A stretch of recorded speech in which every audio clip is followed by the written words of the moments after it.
Assalomu alaykum aziz do'stlar. Bugun kompyuter orqali to'g'ri video yuklashni o'rganib chiqamiz do'stlar. Eski usullar qolib ketgan yangi usulini yangicha direktga chiqadigan bitta videoni o'zini yuklab chiqamiz do'stlar. Do'stlar bilasizlar, biz YouTube va Telegram kanalimiz bor va unda juda ko'p yaxshi foydali ma'lumotlar berib boramiz. Shogirdlarimiz natijalar, tekin darsliklar obuna bo'lib qo'yishdi. Obuna bo'lib qo'ysalaring xursand bo'lamiz do'stlar. Obuna bo'lish uchun opsiyaniyada Telegram kanalimizning linki bor. Kanalimizning biosida ham, ya'ni tavsif qismida ham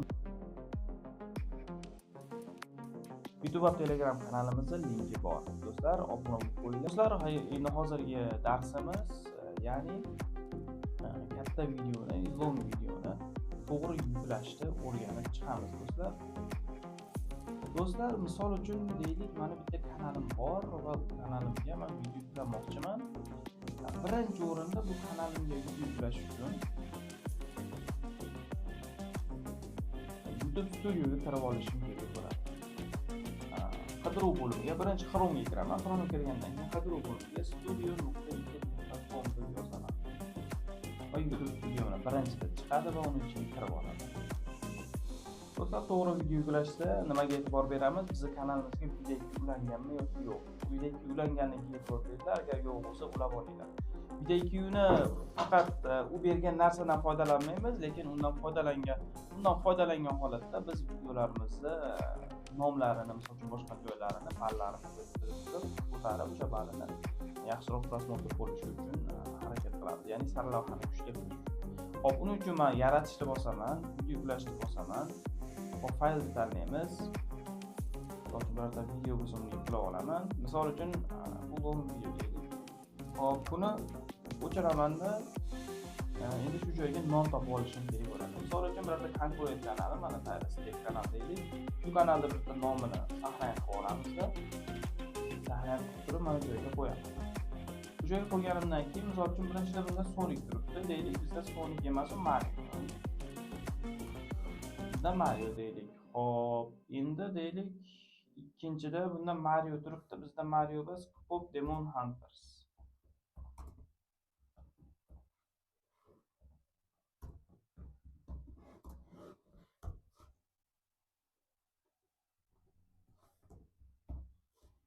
Hop, uchinchida Chase turibdi. Bizda Chase emas, u deylik Sonic.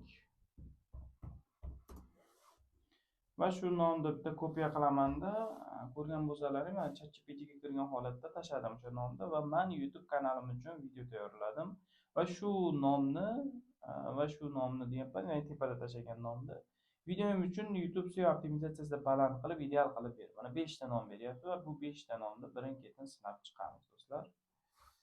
Endi bir xil qiladigan bo'lsak, ozgina bo'lmay qolishi mumkin. Shuning uchun ozgina o'zi mana 98% ko'rsatyapti birinchi nomni o'zini.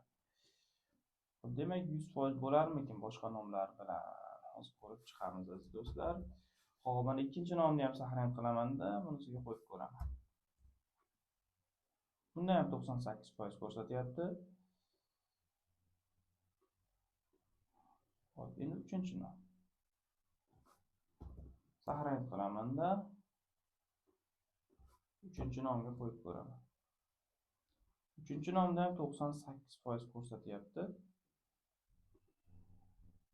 Demak, hammasi 98%. Misol uchun hammasini 98 ko'rsatayotgan bo'lsa, qaysi biri bizga ma'qul kelsa, shundan foydalanib ketsak bo'laveradi.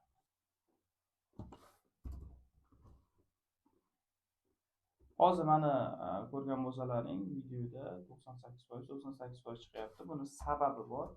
Sababi, men hozir futbol video yuklab qo'ydim, ya'ni futbol videoni yuklayapman. Shuning uchun bu bir xil nima ko'rsatyapti. Agar sizlarda hozir bu Taylor bo'ladigan bo'lsa, Taylor bo'yicha nom joylaydigan bo'lsalaring, shu boshqacha nom bo'ladi.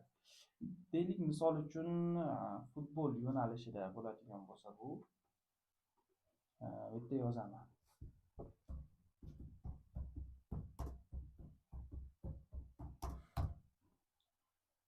Futbol Ronaldo deb yozdim va futbolchi Ronaldoni birorta nomini olamizda, bunga qo'yib ko'ramiz.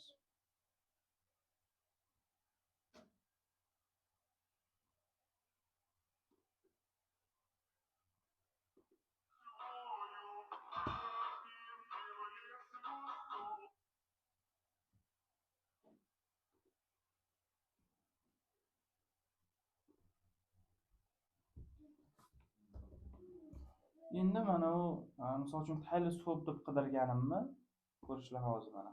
Qaranglar, men tashlaymanda. Men YouTube kanalim uchun shu narsani kopiya qilib turib, men davomiga qo'yib qo'yaman. Va tashlasam, xuddi shunaqa nomlar chiqarib beradi. Va mana 5 ta nom chiqarib berdi. Buni kopiya qilaman-da. Kanalimizga qo'yib ko'ramiz.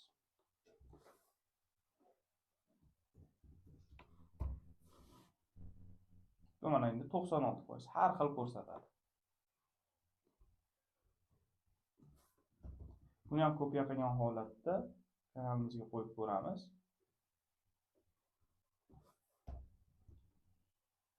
Bunda endi 97% ko'rishlari mumkin. Men futbol yo'nalishida o'sha videoni joylaganim uchun har xil endi ko'rsatadi. Qaysi biri yuqori bo'lsa, shuni tanlab qo'yishimiz kerak bo'ladi. Nomni zo'r tanlagandan keyin o'sha nomni kopiya qilgan holatda mana bu tavsif qismiga ham qo'yib qo'yishimiz kerak bo'ladi. Misol uchun tavsif bo'limiga bitta joy tashab turib, boshiga o'sha nomni qo'yishimiz kerak bo'ladi. Sababi tavsifda ham bu nom turadigan bo'lsa, SEO optimizatsiyada yuqori bo'ladi.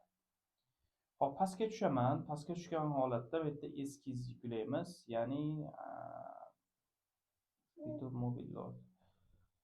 Hop, eskiz yuklash kerak. Hozir men shorts video yuklayotganim uchun eskiz yuklab bo'lmaydi, deyapti. Hop, bu eskizni yuklab olganimizdan keyin playlist tanlash bo'limi. Playlistga e'tibor beringlar. Playlist bilan yuklangan videolar agar playlistni yuqoriga chiqib ketadigan bo'lsa, sizlarning kanallaringizni to'xtatib bo'lmaydi. Prosmotr umuman to'xtamaydi. Ya'ni YouTube'da playlist bo'limi bor. YouTube ko'rishlarini bilsangiz, taklif etilgan videolar qidiruvdan shu holatda playlistdan degan joy bor. O'sha playlistda yuqori bo'lib ketsa, juda ham katta foyda bo'ladi. Playlist yaratish oddiy do'stlar.